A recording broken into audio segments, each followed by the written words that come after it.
welcome to On the House, the podcast where we talk about movies, TV shows, and video games because, hey, whatever we want to talk about's on the house. Joining me, as always, is Dave. Hello again. And reappearing is Lynette. Howdy. And the Texan would say that. Not a Texan, I wasn't born here. You've lived there long enough, it counts. Oh, I wish that were true. And joining us once again is, I'd say it's easy to call her our favorite co-host, Anne Campea. Oh, that's so sweet. I'm happy to be back with all of you. Happy to have you. And folks, for this special occasion, we're taking a look at a superhero movie. And you would think we'd be playing it smart and looking at, like, the original Justice League pre-Snyder cut or something related to Wanda, but we really aren't that good at playing things ahead. Instead, we're looking at Spider-Man Homecoming. I really thought we were going to wait till the third one came out to do this, but... That's a long ways down the road. I kind of wanted to talk about it sooner. To be honest, I haven't even seen the second one. It's hit or I thought miss. this was the Snyder Cut podcast. Oh, did I'm you? joking. I'm Oh, joking. okay. Because, doesn't, the sequel takes place, after Infinity War and Endgame, right? Yeah. Yeah, and I really hated that arc, so I was like, I don't know if I really want to watch a movie that takes place after that arc. I gotcha.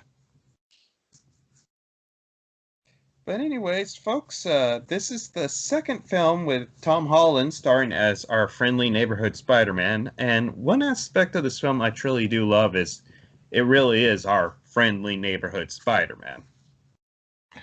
Yeah, that was really nice to see. It was nice to see how he was on the little bit more relatable side where he was fighting really low level stuff.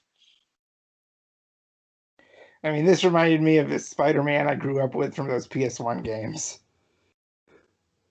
Yeah, I really love the casting of Tom Holland. I think he is great as in the role. I would want to ask everyone on this if you prefer Tom Holland over some of the others, like Andrew Garfield or Tobey I Maguire. can't stand Andrew Garfield. He was awful.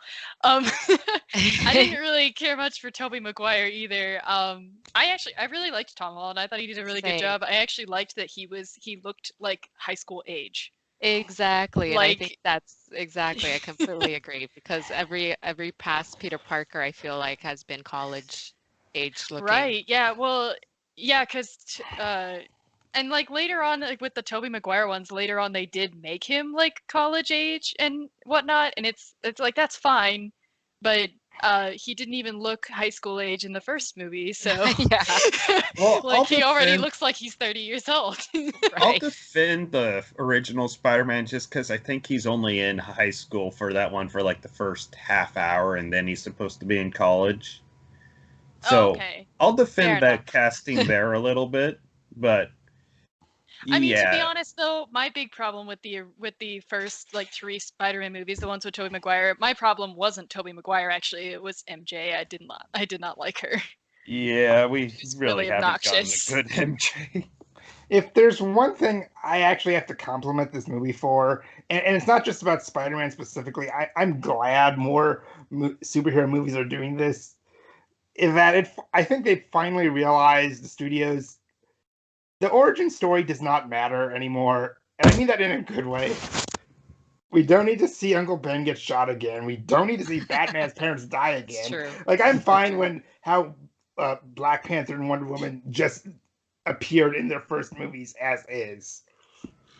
Yeah, definitely. I mean, they dive into the backstory later, but it's especially with Spider-Man or Batman, we've seen 4 different takes on their origin story at this point.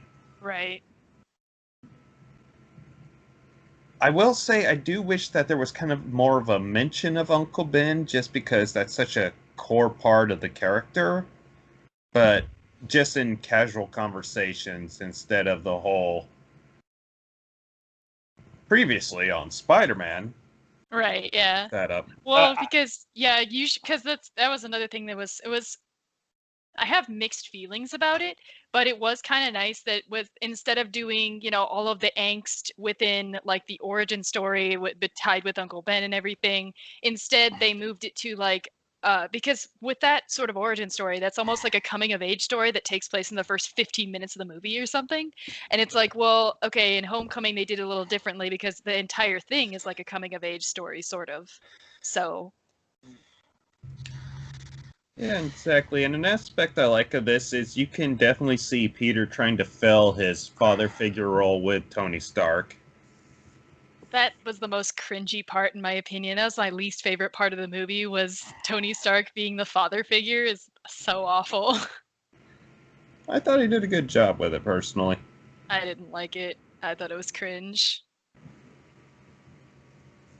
I mean, my favorite quirk of any of the MCU heroes was Peter would always say, "Mr. Stark." Mhm. But anyways, we're getting away from the plot of the film a little bit. This film takes place initially immediately after the original Avengers end, and you see the Vulture, who is played in this film by Michael Keaton. Michael Keaton. Thank you. Why was I blanking on that? Batman. Right. Michael Keaton, he's part of the construction crews that are paid to pick everything up, and then Damage Control, which is actually a reference to a comic book team organization in the Marvel comics. I like how they snuck that Easter egg in there. Come in and kind of say, no, we're taking over, and he's rightfully ticked off because they already invested all the money into being able to do this job, and suddenly it's getting taken out of their paycheck. Right, yeah. Because like I feel like with a lot of tradesmen jobs or construction jobs, you usually have to buy your tools and your trucks and your own equipment for that kind of stuff, or you have to rent it before doing the job. So that's why you have like a contract signed ahead of time and then you buy the stuff. So he bought all the stuff already. He bought all the stuff for the job, and he's like, well, I'm sunk if this isn't paid for. And they're like, well, take it up with our superior. And it's like, who's your superior? Stark. Of course, he's not going to listen. So whatever. Okay, I wasn't bothered by this movie when it did it, but when both this and Far From Home made the Spider-Man villains really be more pissed off at Iron Man instead of Spidey, I found that just kind of weird. Yeah, I got my issues with the second film, and that's kind of one of them. You know what? I almost hope they do it again in the third one somehow. Like he has to avenge dead Tony Stark in some way, and all his debts that he has to pay in his life or something like that. I think what would always get to me is the fact that a kid was having these issues with adults. And so I think in my mind, it didn't bother me as much that Tony Stark was the kind of the antagonist of it all. And here comes Peter Parker to kind of try to help save the situation, rather than having like a 16-year-old kid who then has to go to like a legal battle with a older adult about things like that. So I think for me it resonated in such a way that they made the feud against Tony and Vulture rather than initially having Vulture for whatever reason be upset with Peter Parker. I think it was just a little bit more believable to me. Yeah, for sure. And one thing I really like about the Vulture character in this is he's not motivated to take over the world or rule the West Coast or something. No, he's purely motivated by greed. Right, and which is wanting to, quote unquote, build a better life for his family. Right. And like that, and that actually was like, that's my favorite part of the movie. Vulture is my favorite part of Homecoming because I really liked Vulture in the comics. I thought he was awesome, and his only motivation was greed and money and whatever. He would just break out of prison every time, and Spider-Man would send him back for stealing money, and it's like that would happen over and over again. And I thought he was a great villain. I mean, his design was a little weird, and I was really, really excited about the new design in Homecoming. I thought Vulture looked really badass, and he looked just amazing. But I love that they kept that motivation. Like they did deepen it a little bit. Like they added layers to it with like, you know, his family depending on him and all that, and his responsibility to them. But the core of it is the same, which is that he wants money. Like this is about, you know, this is about money, and I was so glad that they kept that motivation for Vulture, because I feel like with a lot of Spider-Man villains in the past, they would make these overly convoluted motivations that weren't really making sense, and it's like, okay, this is lame. Just use the comic book character's motivation. Yeah, it's like, don't get me wrong, you need some higher aspirations for someone like Doc Ock, because that's what his character generally did in the comic books, but not every supervillain needs to be a Thanos, where it's deep. Doc Ock was actually really cool, though. So, I mean, that's not the one I had an issue with. Doc Ock was like the only cool villain from the original Tobey Maguire trilogy.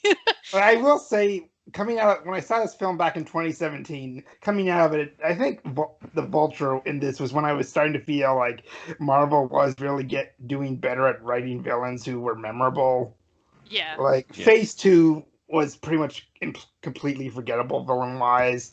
But then we got like Zemo and Civil War, who I liked his motive there, and even the generic Doomsday villains of Phase 3 just had more personality, like the girl from Ragnarok, and of course Killmonger's great. And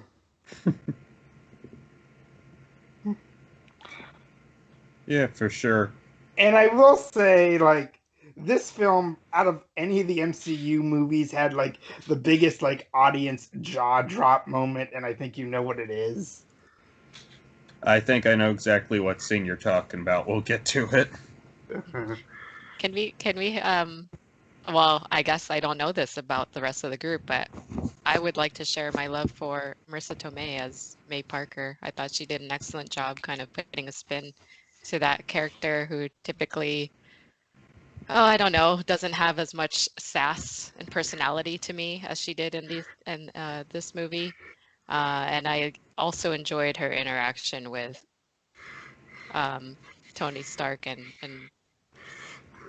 I still think that's super weird. I was going to say, I'm like, let's gonna say it's cringeworthy. I know it's coming, but I thought it was interesting. I'm like, look, she's single. Whatever. Everybody craves Aunt May is definitely a choice, but it gives the characters a way to be distinct. I mean, she did get the nickname Hot Aunt May for... I forget who came up with that, but once I heard it, it stuck completely. But I do like how they based this version of the character more on the Ultimate comic books, which in that there was...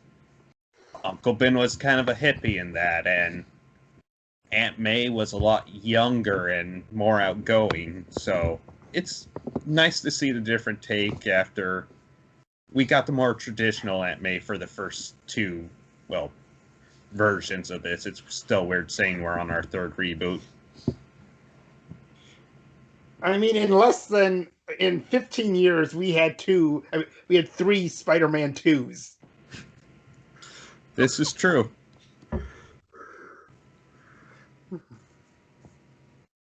And another character I want to give a shout out to in this is Ned. Now, Ned is not a traditional part of the Peter Parker characters. He's actually a Miles Morales character. But they're able to rework his origins so well so he fills that best friend role that would normally be occupied by Harry Osborn. But I think it was another case of, look, we've had Harry in 2 straight trilogies. We need to mix it up a little bit. And I loved Ned. He was hilarious. He's so great. The man in the chair. and when he gets caught, like, what are you doing? I'm looking at porn. Yeah.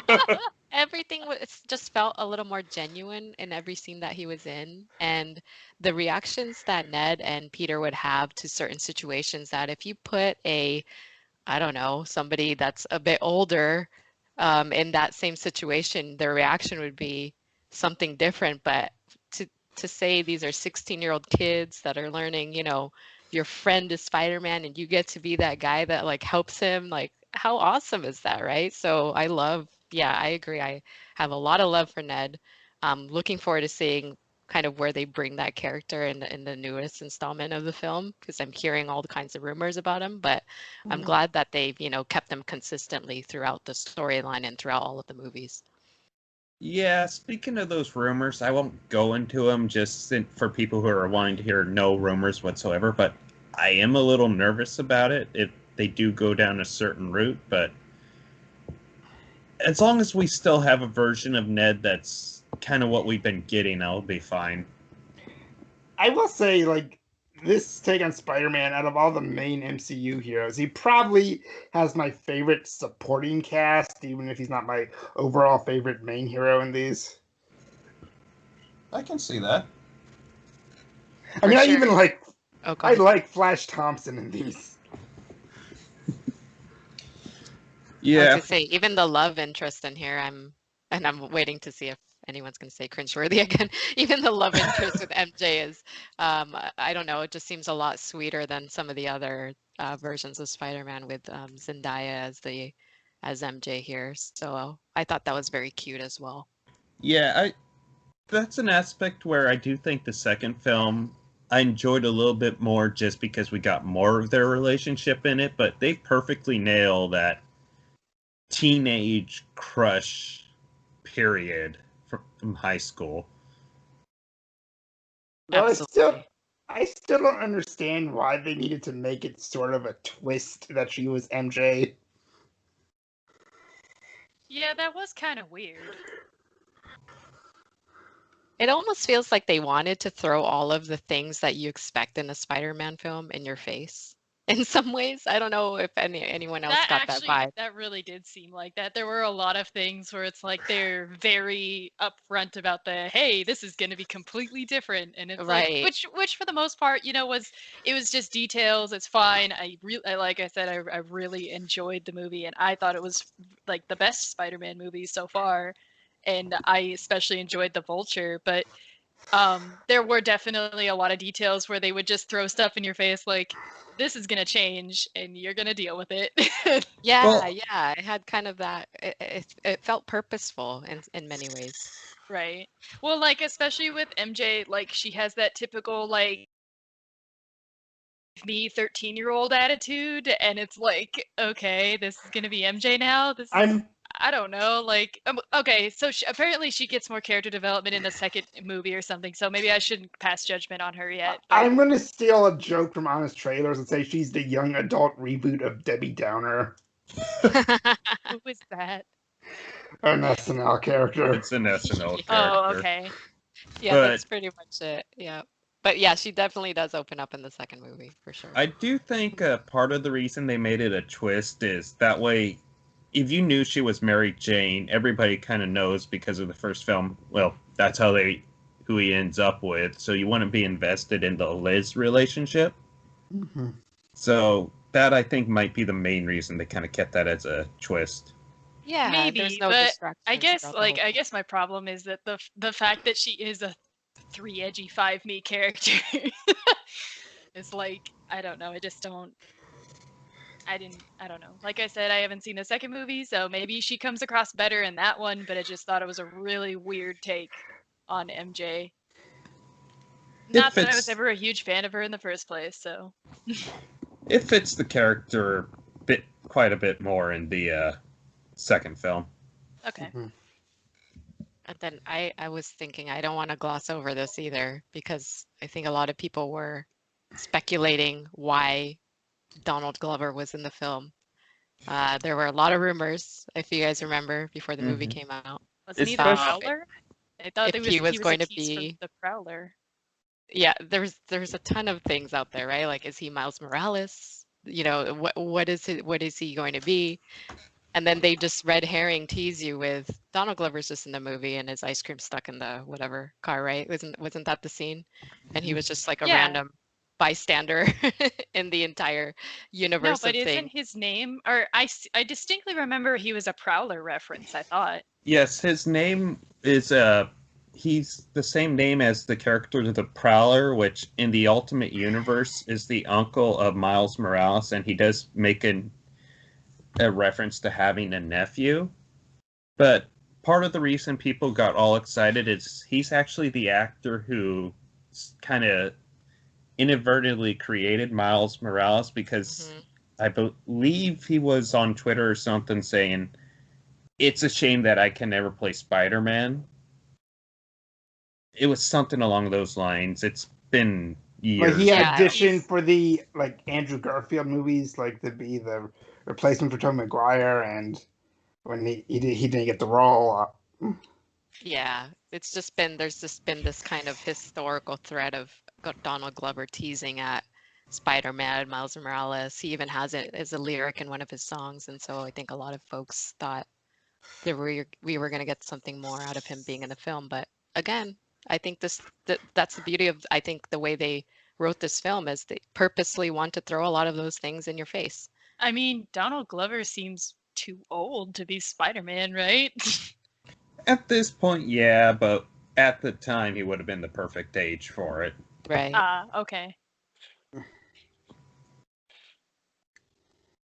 It's weird to think that how much everything ties into one another with these reboots. Well, that thing from a casting choice inspired this character, who we're going to give mention to a little bit in Homecoming, and then we're going to make this awesome, totally unexpectedly great animated film all about that character.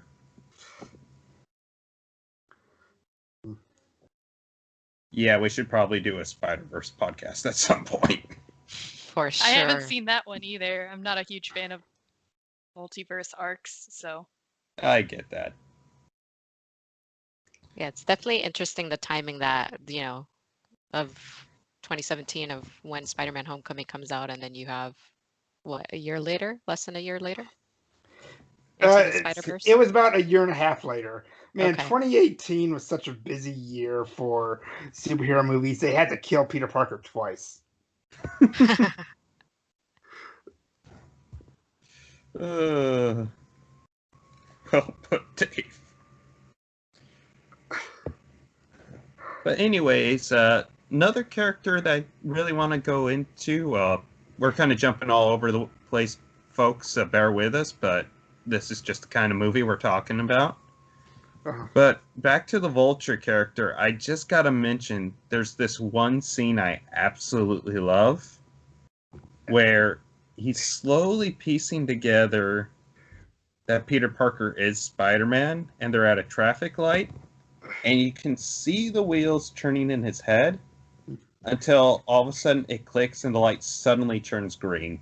hmm That's just such a well shot, thought out moment that every time I see it, it's probably my favorite scene in the movie. Though probably for me, just a bit earlier than that. Like there's the montage where Peter's decided, okay, I want to focus so much on the big superhero heroics. I'll leave it to the Avengers. Just a fun montage of him getting ready for the prom. He's going to pick up his date Liz at her house. The door opens and the Vulture's right fucking there, and he's her dad this whole time. Just like the reaction my theater had at that moment. Yeah, Yeah, that was amazing. And like at first, and you can tell he's like freaking out because he thinks that like the vultures caught him or something. Like he doesn't know that he's her dad at first. And like he has to say that. He has to say, "Oh, I'm Liz's dad." And he's just like, "Okay." yeah. For me, the three biggest reactions I've had to a crowd while watching a movie was the first biggest one was from Lord of the Rings, Return of the King, when Legolas takes down the elephant, and Gimli just chimes in, "That only counts as one." And the second biggest is the pencil trick from The Dark Knight, and this moment was the third biggest reaction I've seen in a movie theater.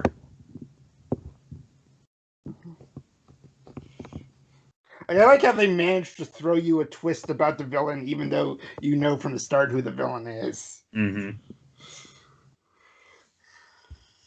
I'm Which pretty she's sure not. I audibly gasped. I don't know if you guys did, but I'm pretty Oh sure I yeah, was surprised.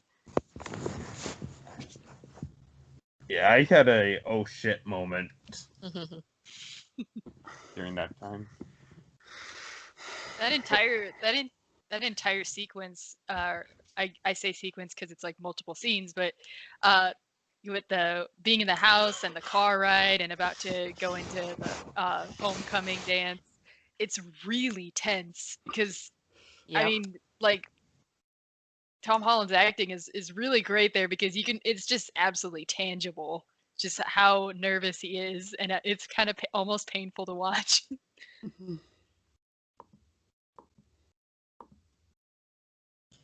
Yeah, definitely. I suppose we should kind of rewind back a little bit and just kind of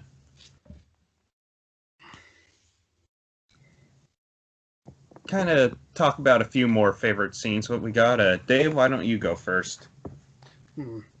Well, I like the ferry fight where he's trying to reconnect the two halves after it gets split during the battle, Yeah, that's great.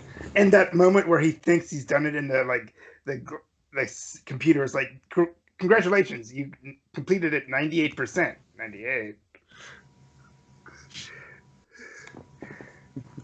and then it all goes to hell. Yeah, thankfully Iron Man comes in to save the day, but that is the whole setup reminds you of the train scene in Spider-Man 2.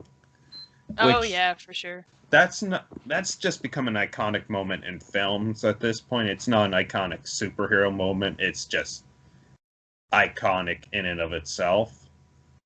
So it kind of teases you with, hey, remember this callback? Yeah, not doing that. Snap, snap, snap, snap.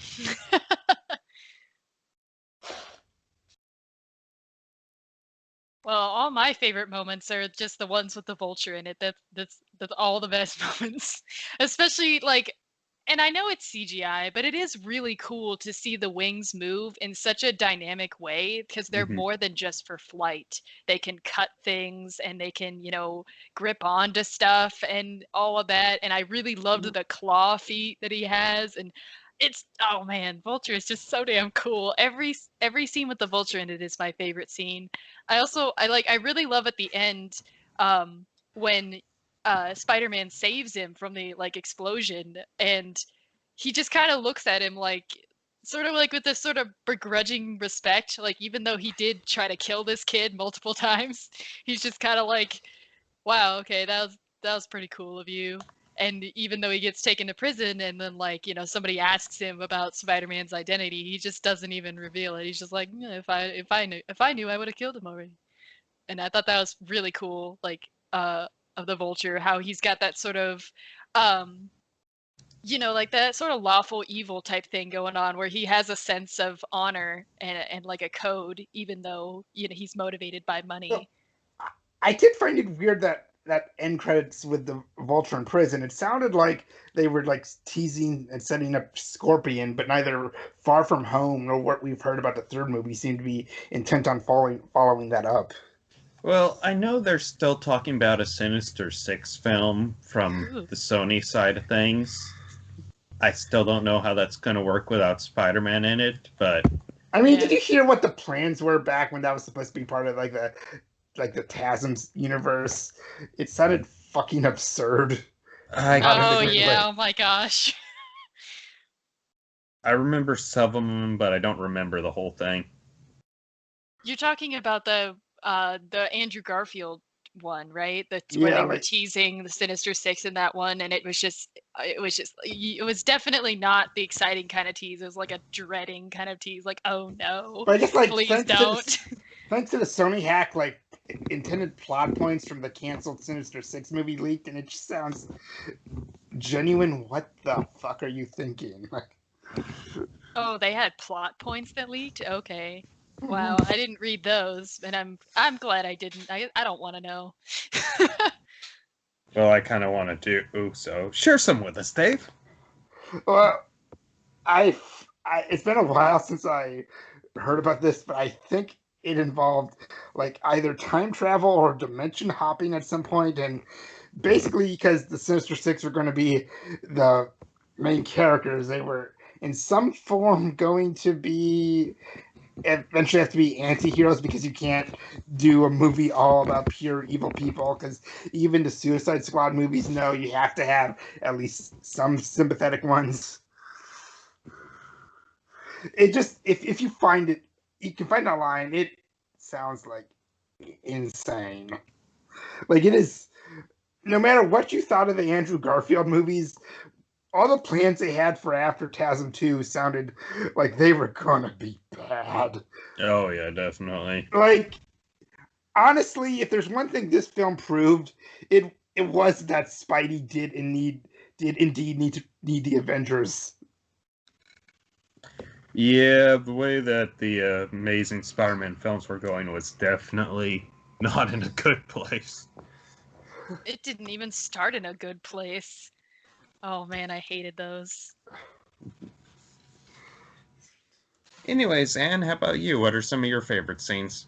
Well, I would say the interaction between Peter and Ned. I think any scene that they were in together, it just made me smile. I think it was very like wholesome, and they clearly have a relationship outside of, you know, the movie. I think they're actually friends in real life, so you can kind of see that resonate anytime they're on the camera together. But while cringeworthy to some, I actually think I enjoyed the scenes with Peter and Tony. I think for Peter to find any semblance of like a father figure, and if that was in Tony Stark, then great. Because I think then you see that thread carry through in subsequent films, right? So I think that plays into some of the story arcs for future movies. So I think those are very critical scenes from the movie. And then just going back to that scene where Peter discovers that Adrian is actually Vulture and they're in the car together, and to your earlier point, it was so awkward. It was so uncomfortable as a viewer to now know that information, right? And kind of have this other lens on it because you know the information. You're watching the scene play out with Peter and with now Vulture, and he's freaking out. And I was freaking out. And so all the emotions he was going through in that scene, I was going through. So I think that had to be my favorite scene of the movie. Definitely some great ones there. I'll agree the part with Vulture is my favorite, but just a few other ones I kind of love. I love the scene where he's locked in that bunker there and he's just talking to his computer, and they really do have a good chemistry, him and that computer. I mean, I forget what they named the computer. Karen, was it? I think it was. Was Karen. it Karen? Yeah, it was Karen.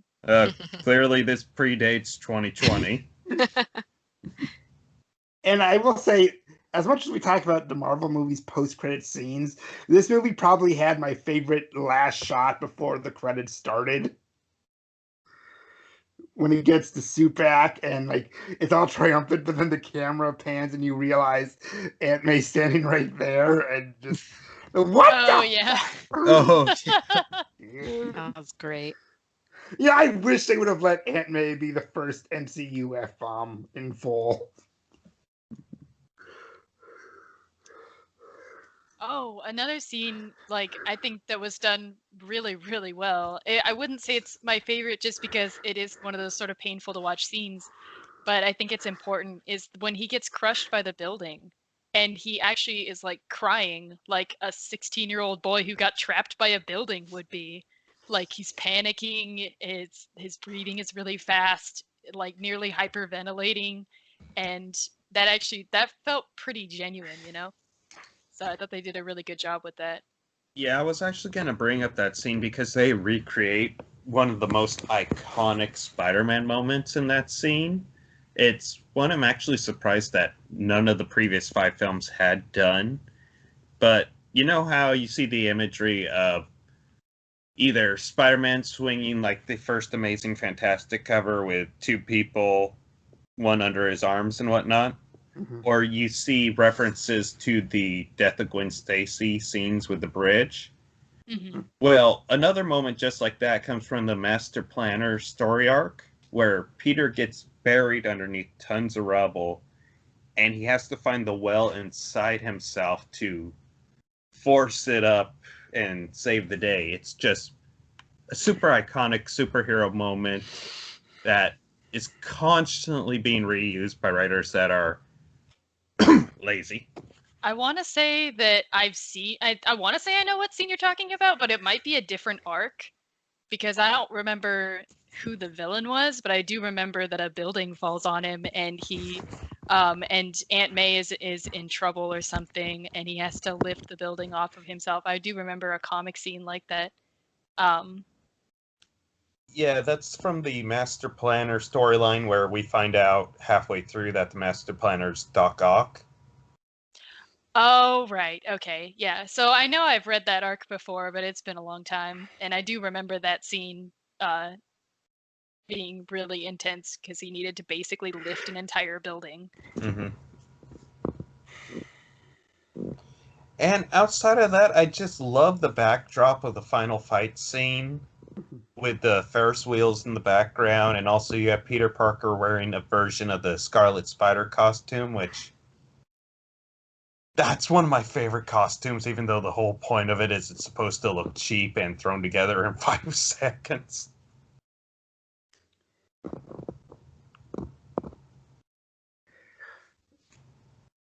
I mean, Spider-Man is a big reason why, in general, I prefer Earth-based, more urban set heroes as opposed to the fantasy world ones. Mm-hmm. Yeah, for me, just a little bit of my history with Spider-Man is he used to be my favorite character until a storyline called One More Day, which kind of ruined the character for me for several years. I eventually started enjoying storylines with him, but it took a while. Now I'd say he's probably like 4th or 5th favorite characters behind the likes of the original Nova, Winter Soldier, Captain America, and Batman. Yeah, I don't think you've ever told me about that arc. One More Day? Is it something I should avoid reading? Spider-Man makes a deal with the devil to sell his marriage in order to save Aunt May. Oh, my word. There's something I want to say. No matter how bad sometimes we say superhero movies are, bad superhero movies have nothing on bad superhero comics. It's true, you will never see a movie where Punisher does blackface.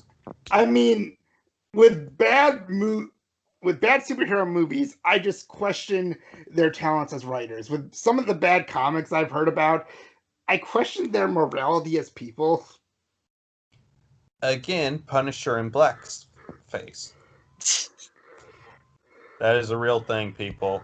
Oh, Don't look geez. it up. You'll save yourself a lot of headache.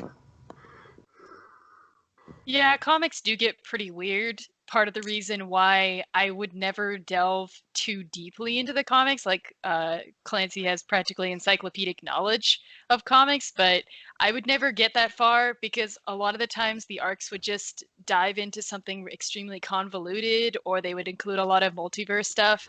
And so I would pretty much just read the old 60s Spider-Man comics and that was pretty much it, aside from Archie comics. Basically, all my Spider-Man experience is just with adaptations, be they the movies, shows, or games. I don't, with all these characters, I don't actually want to read the books. Oh, really? I mean, I sort of get it. I It's think the why originals are really cool, like the first comics and stuff. I sort of get where Dave's coming from, though. It's why it took me a long time to start checking out anime, just because the whole library is so large. It just felt like such a daunting task, especially when you don't know where to start. At least animes are all self-contained though. Like that, I mean, there's certain series that get really convoluted and stuff, but for the most part, they're like straightforward arcs that go all the way through. Whereas with comics, it's like the arcs go all over the place and they're extremely convoluted and complicated, and different writers and different artists, really jump up and down with the quality of everything. And I don't know, at least anime is fairly straightforward in the sense that you can pick a series and finish it and you know what's happening. True. If anything, I feel an advantage that movie have over the books is that with movies, you do have to compress it to some extent. Yeah, you have to make it a self-contained story, which again is the big problem with comics is they're usually not a self-contained story. It's hard to get an entire arc within even a few comics. And there's not usually very many one-shots anymore. Like back in the 60s comics, like yeah, there's a lot of one-shots and whatnot, which had self-contained stories, but not so much later on.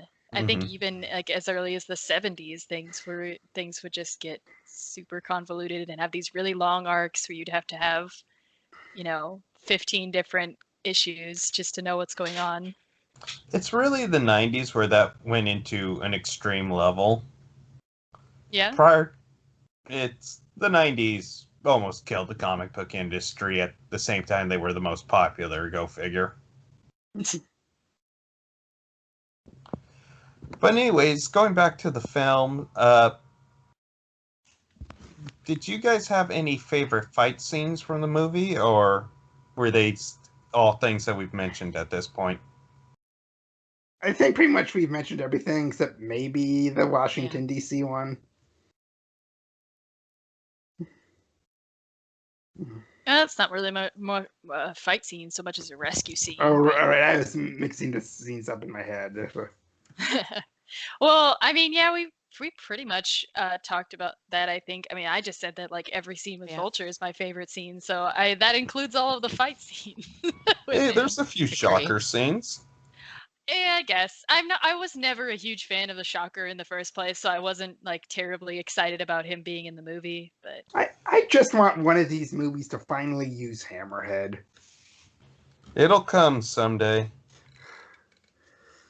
I mean, at some point they have to. They're running out of superheroes. I mean, supervillains. I'm sure Clancy would love to see Kraven. You know how I feel about Kraven the Hunter. Well, now wait a second. You're saying, well, now wait a second. What's that tone? Because the last time we were talking about Spider-Man, you told me that the Kraven arc was like your favorite arc ever or something. Yes, the Kraven's Last Hunt arc is one of my all-time favorite arcs, but part of that arc is them acknowledging that he was kind of a wasteless, deadbeat character. I know. I never liked that character. The fucking leopard tights. Please, please, the leopard tights in the movie.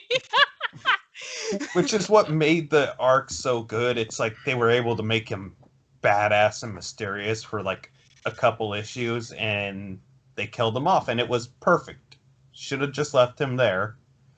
But of course, that arc suddenly skyrocketed his popularity, so they brought him back, and they have never been able to recapture the madness of that arc because that was one of the best Spider-Man writers of all time, working at his peak form right there. My best friend, who I know locally, like for years, the villain he'd been wanting to see used was Mysterio, and he was satisfied with his portrayal in Far From Home. Oh, good deal. But hey, that's a pretty good question. What are some villains that we all want to see in future installments? Hammerhead and I guess Scorpion. Like, I mean, I want to see the Lizard, but they already like super ruined him in the Andrew Garfield movie, so I don't know if I can go through that pain again. I'm really curious what they're doing out of all the like I guess past movie characters they're bringing back for the MCU Spider-Man. I guess it's called No Way Home now, but I'm just curious what are they doing with Jamie Foxx's Electro this time? Oh no, please don't bring that up. Oh no. Well, the thing is, with it being alternate universes, is what the rumor is. It could actually, hey, we found a version of this character that doesn't suck. Yeah, that would be nice. Because actually, I liked Electro in the original comics. I mean, yeah, he looks goofy, but like he was basically like the same as Vulture, where his motivation was just money. That was his thing. He's like, oh, I have powers now. I can get money with that, and it's like that's great. straightforward motivation, awesome. He's a really cool villain, but why did they have to make it so weird and convoluted and slash ficky in the Andrew Garfield movie? So, like, that's like the one speculation question I want to ask. Do you think they'll actually say they are the characters from those past movies, or just like different versions but are played by the same actors? I think some they'll say are the same version, and others they'll say are different alternate versions, just played by the same actors. Kind of Yeah. a Fiat well, Well, they'd have to make it somewhat self-contained because you're not really supposed to require somebody to see another series in order to see a rebooted series. Like, I think I don't want to give any spoilers away, but for those of you who've seen it, WandaVision Mhm. might be an approach they take. Agreed. That's all I'm gonna say. Mhm.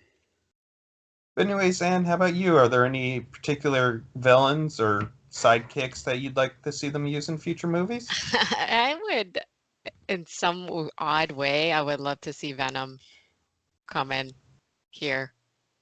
And I know studio-wise and all those other things aside, I would love to see like a Venom come different into Venom this or the universe. most recent version The of Venom? most recent version of him. Yeah, I actually thought they did a really good job with that. I really Yeah. liked it. Me too. It Me was. I too. like I was them. actually really surprised too because I was like, "How on earth do you have Venom without Spider-Man? His entire motivation is tied up with him. That's like all of his character." But For I sure. thought they did a really good job of figuring out who his character would be without Spider-Man in the equation. You see, on my planet, I was a loser, like you. So good. Is he here? Oh my I God. love that so How come you much. guys didn't tell me he was coming?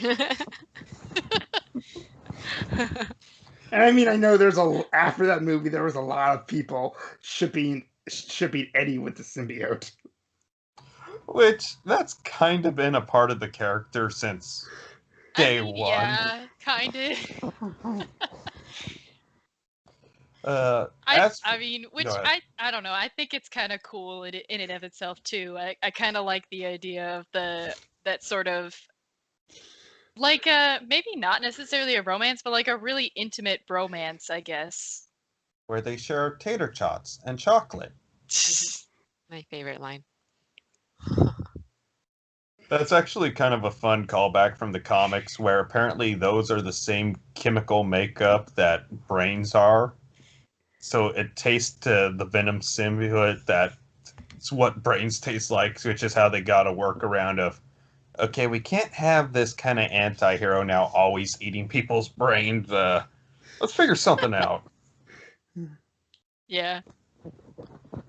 As for me, a villain I'd love to see them use that I know they never will is the Hobgoblin.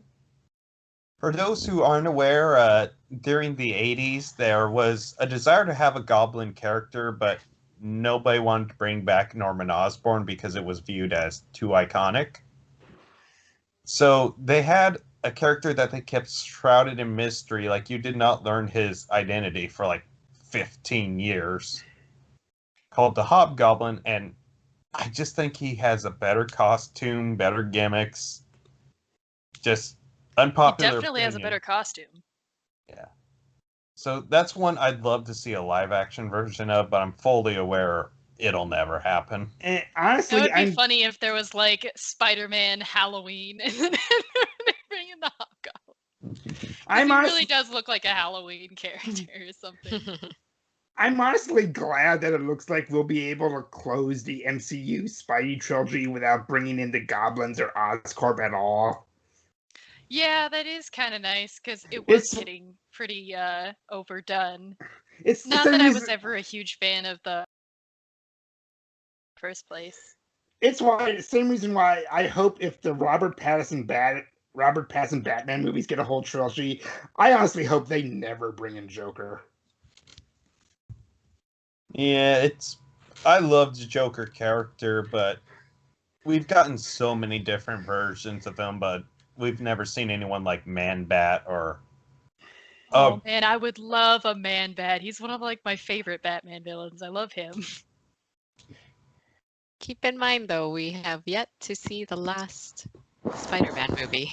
This is true. So But I I- wouldn't close off completely the fact that we haven't seen that family enter this storyline yet. Well, I really think if they were going to bring in Green Goblin, that would be up front. That would be something they wouldn't be hiding. Well, I won't say things Well, I've been we don't- hearing, but They've taken a lot of different weird turns with Spider-Man Homecoming. There was a lot of stuff where they were just like we talked about it earlier. There was a lot of stuff where they were like putting it out there, like this is going to be different. So maybe they would try to include like Green Goblin without having like a relationship between Norman and Harry and Peter Parker. again, I'm hearing things about the upcoming movie I won't get into just because I don't want to ruin this prize for people if they're not into knowing rumors. But it sounds like it's going to be crazy and a lot of fun. Mm-hmm. Mm-hmm. And to that point, we're also assuming it's going to be a trilogy when I think Iron Man was in, 10 movies total by the end of his reign in the MCU? Well, we mean solo movies. That's true, but we're getting a fourth Thor where I'm sure we would have gotten more Captain Americas if Chris Evans didn't decide to retire the character. So there's nothing to say this third one will be the last one, but hey, we'll see. Yeah, At this maybe. point, I just want to see the Black Widow movie. We should have had this over a year ago. I was actually kind of surprised that they waited so long for that. That seems like it almost feels like the hype train is gone by now. Like, are people really even going to be interested in a Black Widow movie? Because that seems like the kind of thing they should have brought out earlier.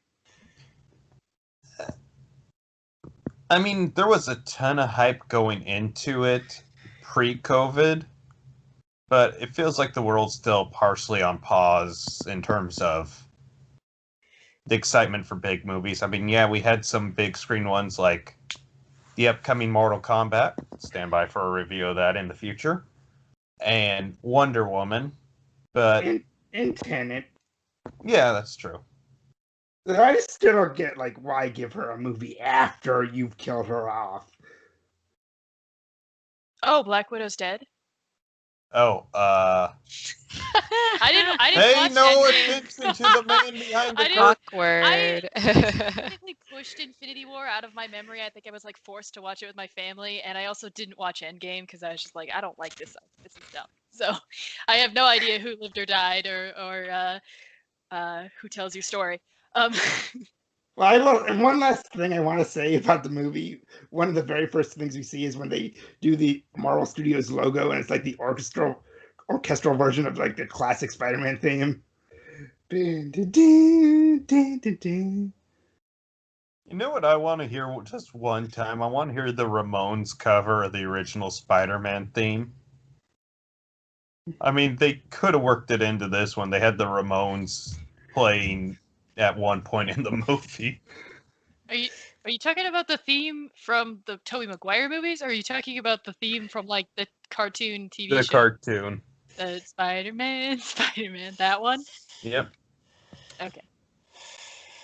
Or just work them all in. Throw in the 90s version with, who's that? Joe Perry on guitar.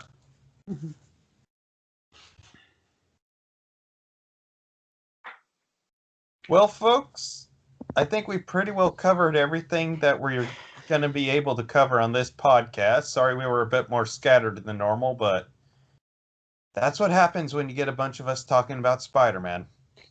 Yeah, Spider-Man has had a complicated history. But anyways, as always, I want to thank Dave for joining us. No problem. And Annette, thank you for joining us as well. Sure thing. And Anne, we want to thank you about 3,000 times for being a guest host once again. Tell the people where they can find you. Well, thank you guys for having me again. I enjoy every time I get to come on here and chat movies with you guys. So yeah, you guys can find me at Campea. I'm on Twitter, Instagram, have a cosplay only Instagram at Ann Cosplays. And for any folks looking for professional career coaching, I have a website too, theeverydaypm.com, focused on project management. Which I will just say of that site, my wife's a project manager, so it kind of helps me understand what the heck she's talking about with her work. Oh, that's great. So definitely give that a check out.